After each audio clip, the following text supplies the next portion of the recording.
Welcome to unique GK channel. Hi friends, నమస్తే.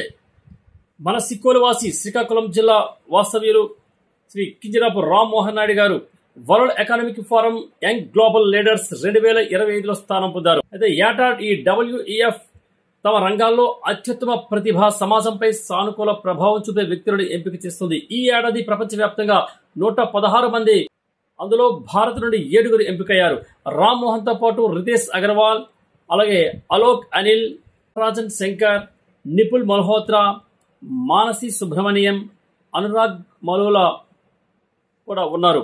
అయితే ఈ వరల్డ్ ఎకనామిక్ ఫోరం అనేది స్విట్జర్లాండ్లోని జెనీవాలో ఉండే అంతర్జాతీయ స్వచ్ఛంద సంస్థ. దీన్ని 1971లో క్లాస్ స్వాబ్ స్థాపించారు. ఈ వరల్డ్ ఎకనామిక్ ఫోరం ప్రధాన లక్ష్యం ఏంటంటే ప్రపంచ, ప్రాంతీయ మరియు పరిశ్రమల సమస్యలపై చర్చలు జరిపి సహకారం ద్వారా సమాజాన్ని మెరుగుపరచడం. అయితే ఈ WEF ఏటా దావోస్ లో నిర్వహించే వార్షిక సమావేశం అత్యంత ప్రసిద్ధిగాంచింది. ఇందులో ప్రపంచవ్యాప్తంగా నాయకులు, వ్యాపారవేత్తలు, రాజకీయ నాయకులు, మేధావులు పాల్గొంటారు. ఆర్థిక, సామాజిక, పర్యావరణ సమస్యలపై చర్చలు కూడా జరుగుతాయి.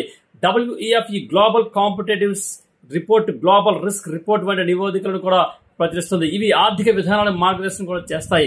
ప్రభుత్వాలు, ప్రైవేట్ సంస్థలు, సమాజ సంస్థల మధ్య సహకారాన్ని పెంపొందిస్తూ సమస్యల పరిష్కారానికి వేదికగా ఈ వరల్డ్ ఎకనామిక్ ఫోరం వ్యవహరిస్తుంది. థాంక్యూ. ఈ వీడియో మీకు నచ్చినట్లయితే సబ్స్క్రైబ్ చేయండి, మిగతా వారికి షేర్ చేయండి, అలాగే లైక్ చేసి కామెంట్ కూడా చేయండి. ధన్యవాదాలు.